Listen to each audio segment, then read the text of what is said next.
Hello and welcome. You're watching Express News, where we bring you a quick wrap-up of all that's making news from around the world. I'm Samriddhi Goyal. Let's get started. The Union Cabinet, chaired by Prime Minister Narendra Modi, approves declaration of the 15th November, the birth anniversary of Bhagwan Birsa Munda, as Janjatiya Gaurav Divas. Week-long celebrations are being planned from 15th to 22nd of November this year. The Union Cabinet also approves restoration and continuation of the Member of the Parliament Local Area Development Scheme. Now MP LAD scheme restored for remaining part of financial year 2021-22 and to continue till 25-26. Cabinet nod to committed price support of rupees 17,408.85 crore to the Cotton Corporation of India. CCEA approves incurring expenditure for reimbursing losses under MSP operations for cotton during the cotton season of October till September 2014-15 to 2020-21. 100% food grains and 20% of sugar to be packed in the jute bags. Cabinet approves reservation norms for jute packaging materials for jute year 2021-22 under the Jute Packaging Material Act 1987. The move is to bring relief to 370,000 workers in jute mills and ancillary units. The Cabinet nod to a mechanism for procurement of ethanol by public sector oil marketing companies under Ethanol Blended Petrol Program. The price of ethanol from C-heavy molasses increased to rupees 46.66 per litre and from B-heavy molasses increased to rupees 59.08 per litre. Prime Minister Narendra Modi meets national security advisors of 7 countries, including 5 Central Asian countries and Russia and Iran. The NSAS from all the 7 countries call on Prime Minister Modi after participating in regional security dialogue on Afghanistan in Delhi. The 3rd Regional Security Dialogue on Afghanistan was held on 10th of November 2021 in New Delhi in an expanded format. Iran, Kazakhstan, Kyrgyzstan, Russia, Tajikistan, Turkmenistan and Uzbekistan attended the dialogue. Participants discuss evolving situation in Afghanistan, especially the security situation and its regional and global ramifications. At the Regional Security Dialogue on Afghanistan, NSAs reiterate strong support for a peaceful, secure and stable Afghanistan while emphasizing the respect for sovereignty, unity and territorial integrity and non-interference in its internal affairs. Hope that the deliberations will be productive, useful and will contribute to help the people of Afghanistan.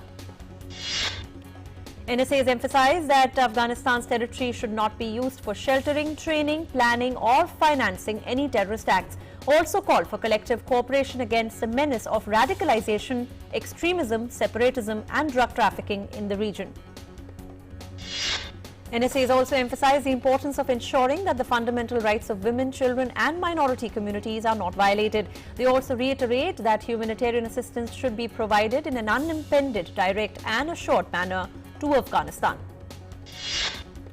The IMD issues a red alert for 20 districts across Tamil Nadu, including Chennai. Tamil Nadu State Disaster Management Authority issues a flood advisory for the districts of Thoothukudi, Villupuram, Tirunelveli, Nagapattinam, Kudalur, Chengalpettu in view of heavy rains forecast on the November 10th and 11th.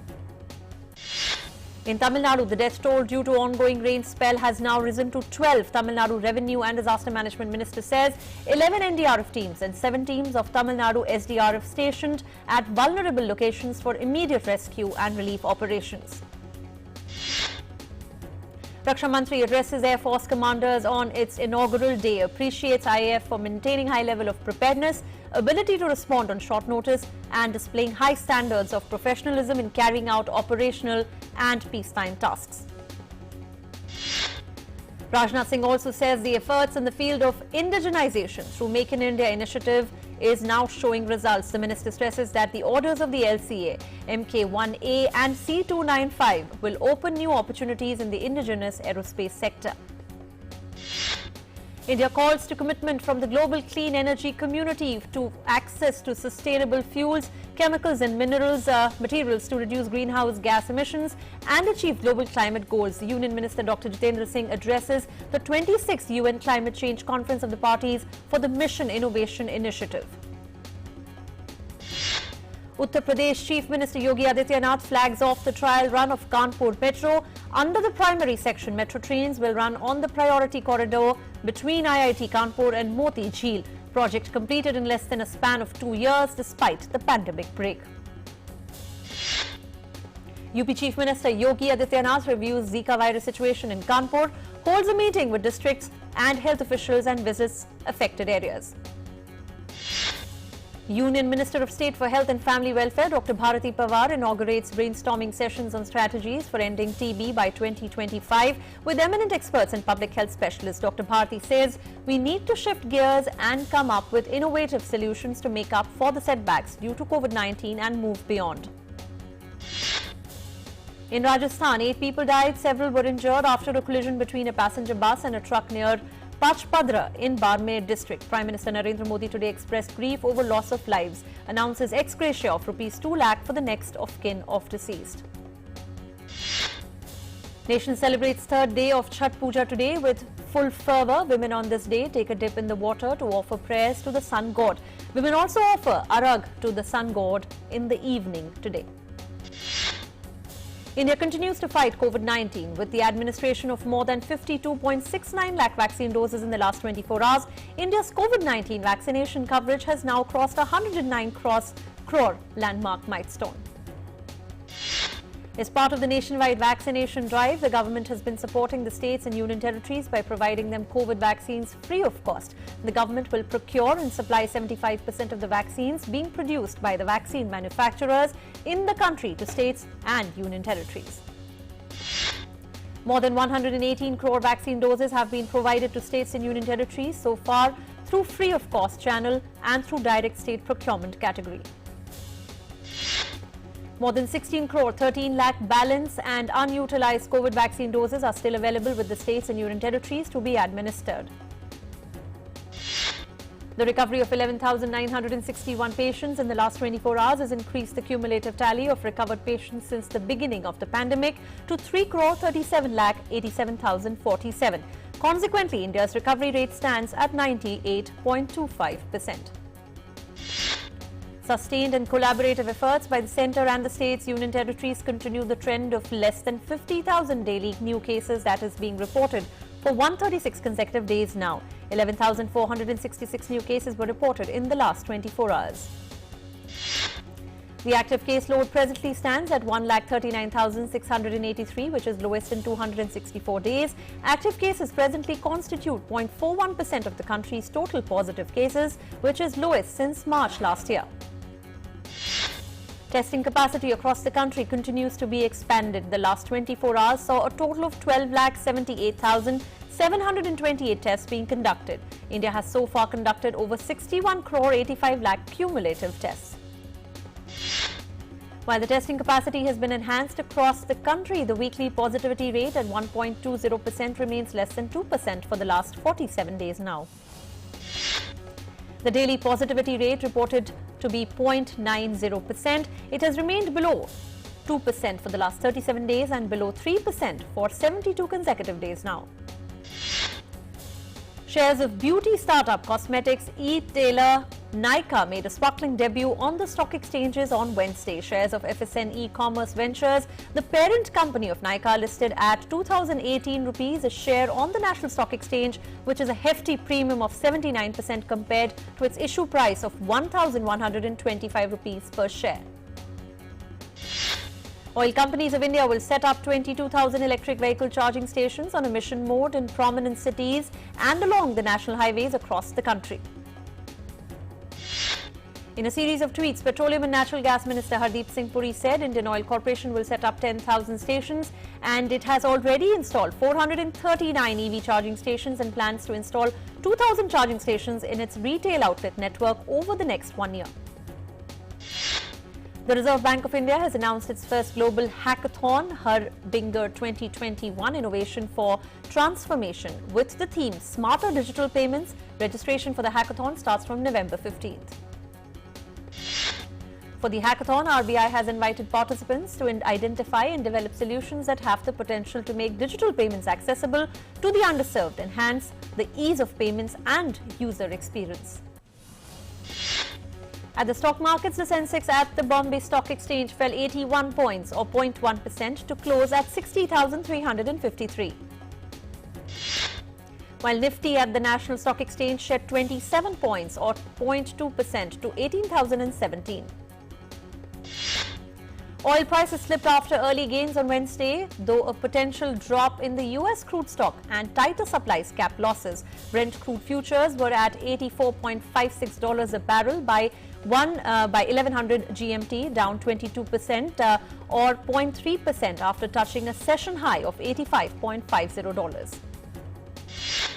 On the multi-commodity exchange, gold futures for December shed 57 rupees to trade at 48,248 rupees per 10 grams.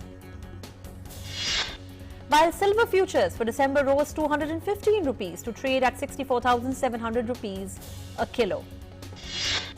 The world recorded more than 25 crore 15 lakh cases of COVID-19.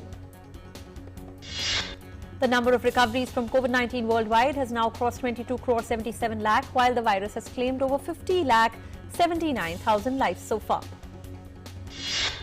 The United States continues to remain the worst affected with COVID-19, where the number of cases stand above 4 crore 75 lakh. The country has lost more than 7 lakh 78,000 lives to the disease so far. French President Emmanuel Macron said that those aged 65 and older will need to present a proof of COVID-19 booster shot from mid-December for health passes that give access to restaurants, trains and planes to remain valid. The health pass in France is required to enter restaurants and bars, to go to the gym or a conference, and for long-distance train and plane journeys. Health workers in England will have to be vaccinated against COVID-19 by April 1st, British Health Minister Sajid Javid said, making it a mandatory condition for employment for those on the front line of the National Health Service. British Health Minister Sajid Javid said there would be exemptions for compulsory vaccinations for people who can't get vaccinated for medical reasons and for those who don't have face-to-face contact with the patients. The move follows a similar decision to make COVID-19 vaccines compulsory for care home workers in Britain, which comes into force on Thursday. The United States reopened to fully vaccinated international travelers from 33 countries. Travelers reconnected with loved ones at airports and border crossings. Emotional scenes witnessed at Dulles Airport in Virginia as families separated by COVID travel restrictions finally reunited. For many arriving on packed flights from Europe or lining up at border crossings in Canada and Mexico, it was an emotional journey that ended in the arms of joyful relatives. Electric cars, green shipping lanes and net zero aviation are on the agenda in Glasgow as the COP26 aims to galvanize action to significantly lower transport emissions. The European Union has pledged a package of $115 million to the United Nations Adaptation Fund. The UN Adaptation Fund offers finance to developing countries vulnerable to the impact of climate change. An impeachment process against Chilean President Sebastián Piñera over allegations of irregularities in the sale of a mining firm will advance to the Senate after being approved by a majority of deputies in the lower chamber. The United Nations said at least 16 of its staff and dependents in Ethiopia have been detained in the capital Addis Ababa. UN spokesperson said it is working closely to get its staff released immediately. Meanwhile, the fighters of Tigray People's Liberation Front and the Oromo Liberation Army were seen in the town of Kimis that is situated 200 miles away from the Ethiopian capital. Australian Prime Minister Scott Morrison said Australia's pathway to zero emissions by 2050 will be driven by Australian choices as the government announced plans to boost infrastructure supporting electric vehicles. A pregnant Yemeni journalist was killed in a car explosion in Aden, witnesses and medical sources have said, in the latest incident of violence in Yemen's southern port city. Hundreds of migrants shivered in freezing temperatures and huddled round campfires on the Belarusian border with Poland, with the front of razor wire fences and lines of Polish border guards blocking their entry into the European Union. Protesters took to the streets in Aghareb town in Sfax to protest the Tunisian Environment Ministry's decision to reopen of the El Gona landfill. Tunisian police used tear gas on Sunday evening to disperse the group of demonstrators. In Sri Lanka, at least 12 people have been killed as heavy rainfall and flash floods wrought havoc in the country. Vehicles were seen driving through flooded streets in Puttalam and in the capital Colombo. Sri Lanka's Met Office said that the rain will ease in the next 2 days, but stressed people should remain vigilant. The Weather Department has also said that the country may witness strong winds and lightning. In Spain, a drone footage released by local government of the La Palma showcased lava streams from a Camba Vieja volcano reaching Los Giris beach after falling from a cliff. Authorities said it was unclear whether the recent lava stream on the beach was going to create a new delta of lava or it would join the existing one. A cold wave swept across many parts of China over the last few days, bringing heavy snowfalls and plunging temperatures. Strong winds and heavy snowfall have hit several parts of the North China early this year, damaging houses and blocking roads. A U.S. government agency has said 13 senior members of the former President Donald Trump's administration violated a law that limits political campaigning by government employees, faulting them for creating a taxpayer-funded campaign apparatus within the White House. A federal judge ruled on Tuesday that a U.S. House of Representatives committee investigating the deadly January 6 attack on the U.S. Capitol can access former President Donald Trump's White House records in a win for congressional investigators. India has detained its top 10 spot in the best performing countries for the third year in a row in the Global Climate Change Performance Index released by German Watch on the sidelines of the COP26 on Tuesday. India maintained its 10th position despite a pandemic-hit operational difficulties, which saw some regulatory flexibility to put the country's economy back on track. India's low per capita emissions, climate policy and renewable energy focus have lent weight to its performance. Now, NASA has delayed its plans to launch astronauts into the moon by year 2025. A litigation against it for a contract awarded to SpaceX to build the lunar lander and the United States Congress's failure to provide adequate funding in its previous budget are the reasons for the delayed schedule, NASA has said. Earlier, the previous Trump administration had set the aggressive goal of returning humans to the lunar surface by 2024, an initiative named Artemis intended as a stepping stone toward the even more ambitious objective of sending astronauts to Mars. A faithful copy of Leonardo da Vinci's Mona Lisa sold for €210,000 at a Paris auction. Leonardo's original can be found in Paris's Louvre Museum, drawing huge crowds to see its enigmatic smile. Art Curial had estimated that the copy, dating from around 1600 AD and looking strikingly similar to the original, which is not for sale, would fetch €150,000 to €200,000. In Israel, thousands of pelicans on their exhausting journey south this autumn are on the hunt for food, and authorities have set up pelican-friendly reservoirs to protect commercial fisheries. An estimated 45,000 of those are hungry pelicans, among the largest of migrating birds who have a taste for fish raised by Israeli farmers. Now, this is costly for the farmers and can be dangerous for the pelicans. Protesters dressed as guards from the Netflix series Squid Game held a demonstration near COP26 demanding that Samsung Electronics make a transition to 100% renewable energy. On the banks of the River Clyde in Glasgow, the protesters recreated scenes from the hit series to accuse the South Korean electronics giant of failing to reduce their emissions and switch to clean energy. A pair of diamond bracelets that belonged to France's Queen Marie Antoinette sold at an auction for 7.46 million Swiss francs. Rahul Kadakia, Christie's international director of jewelry, who conducted the auction, said that the bracelets had stayed in the family for almost 200 years. A blue velvet box bearing a label bracelets of Queen Marie Antoinette holds the double bracelets, each composed of 3 strings of diamonds and a large barrette clasp for a total of 112 diamonds. London Zoo released pictures of its latest edition, a new baby sloth reportedly born in an uncharacteristic hurry. Now, Terry, the tiny 2-toed sloth named after a long-standing zookeeper. The zoo said in a news release that the baby had surprised zookeepers with its hasty arrival for a species famed for taking its own time. Prime Minister Narendra Modi congratulated Manu Bhakar, Rahi Sarnobat, Saurabh Chaudhary and Abhishek Verma for winning medals at the ISSF Shooting President's Cup that was held in Poland.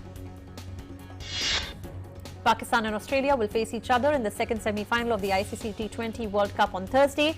The Dubai International Cricket Stadium will host the encounter. ICC has released the latest T20 rankings. Pakistan captain Babar Azam continues to top the batting rankings. On the other hand, David Mullen of England is in the second place. England are set to tour Pakistan in September 2022 and play 2 additional T20Is apart from the originally planned 5-match T20I series. The men's team will return to Pakistan again for a 3-match test series following the 2022 T20 World Cup set to be played in Australia. The test series will form a part of the ICC Test Championship. Rookie Jammu and Kashmir pacer Umran Malik was on Tuesday named in the India A squad to be led by Gujarat top order batter Priyank Panchal for the tour of South Africa beginning from November 23rd. The Indian senior women's national team will play 3 matches against Brazil, Chile and Venezuela in an international tournament in Manaus as confirmed by the All India Football Federation. Kolkata-based player Mitrabha Guha has become India's 72nd chess grandmaster by bagging his 3rd and final grandmaster norm during a tournament in Serbia. The 20-year-old Guha achieved the grandmaster title after securing the final norm at the ongoing grandmaster 3rd Saturday mixed 220 tourney in Novi Sad, Serbia. Any official protest zones at the Beijing Winter Olympics will depend on local public health measures against COVID-19 at the time of next February's games. Now, human rights activists have targeted the February 4 to 20 games over China's treatment of minorities in its northwest. A serious training accident on the Beijing Olympic luge track is under investigation and any conclusions will be implemented in the time for the games in February. Polish luger Mateusz Soszowicz had successful surgery after fracturing his left kneecap and cutting his right leg to the bone when he hit the barrier at the Yanqing National Sliding Center. The Wta Finals, the final tournament of the year in women's tennis, is all set to kick-start from Wednesday. Top 8 players will be competing in the tournament. However, world number 1 Ashley Barty and Naomi Osaka of Japan will remain out from the tournament for this season. Hollywood star Will Smith has revealed that he climbed to the top of the Burj Khalifa, the tallest building in the world. The Men in Black actor took on the challenge as part of his YouTube series Best Shape of My Life, where he shares his journey to get fit. Filming has started on the much-anticipated 3rd installment of the Guardians of the Galaxy series. Filmmaker James Gunn has announced. Gunn is writing and directing Guardians of the Galaxy Volume 3, which has a release date of the 3rd of May, 2023. In a recently shared video of Robert Downey Jr. by the actor, we see him taking some solid beating by a group of kids at his daughter Avri's 7th birthday party. The 2-part clip features snippets from the birthday celebration. The creator of Netflix's Squid Games has confirmed that the hugely popular South Korean series will be back for a season 2. Netflix, however, has not formally announced the second season. Now, due to the show's global success, Hwang Dong-hyuk said, "I almost feel like you leave us no choice." Actor Taapsee Pannu has finished filming for her upcoming movie Shabash Mithu, the biopic of the Indian cricketer Mithali Raj. The actor took to Instagram and posted a picture announcing the wrap. Shabash Mithu is directed by Srijit Mukherjee. Bollywood actor Akshay Kumar on Wednesday shared the trailer of his production venture Chumbak that will start streaming on Sony Live from November 12. Akshay shared the trailer of the Marathi film on Twitter with the caption, "A film so close to my heart, a film that has won so many hearts." Malayalam superstar Mohanlal unveiled the first look of his upcoming film Monster, which will see him playing a Sardar. The photo features a turban-clad Mohanlal holding a gun and looking intensely into the camera. Nobel Peace Prize laureate Malala Yousafzai announced her wedding to Asir Malik. Sharing photos of the ceremony on social media, she wrote, "Asir and I tied the knot to be partners for life." The Pakistani activist got married in Birmingham. Streaming giant Netflix on Wednesday released the first trailer of its upcoming dramedy, Decoupled, starring R. Madhavan and Surveen Chawla. The promo offers a glimpse of the separation that a couple, Arya and Shruti, is going through. And the song Kusu Kusu from the film Satyameva Jayate 2 has been out, and it features Nora Fatehi, sung by Zehra Khan and Dev Negi with music by Tanishq Bagchi. The song sees Nora dancing among flames. The lyrics have been written by Tanishq. Well, that's all we have for you in today's edition of Express News. Do stay tuned into DD India for the latest news updates. Thanks for watching.